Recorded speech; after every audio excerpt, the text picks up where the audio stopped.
Hello everyone and welcome back to our channel. In today's video, I'll show you how you can make highlights on Instagram. Let's get started. Open up your Instagram application and then log in to your account. Once logged in, you have to go ahead and simply post a story. Go ahead and upload your video or photo on your Instagram story like normal. After you have done that, tap onto it, then select highlight. You need to go ahead and simply type in the name and then tap on add. After that, your story will be added to your highlight. To view it, tap on View on Profile. And here you will then be able to find your highlights right over here. So if in case you would like to make highlights on Instagram using your old photos, for that, hit back, tap on your profile icon, tap on this three line, then select Archive. Now, make sure Stories Archive is selected.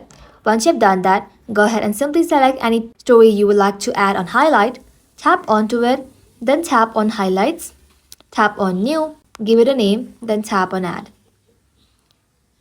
And that's it. That is how you can make Instagram highlights to showcase your best moment. Thank you all for watching. If this video was helpful, don't forget to like and sub, and I'll see you in the next one.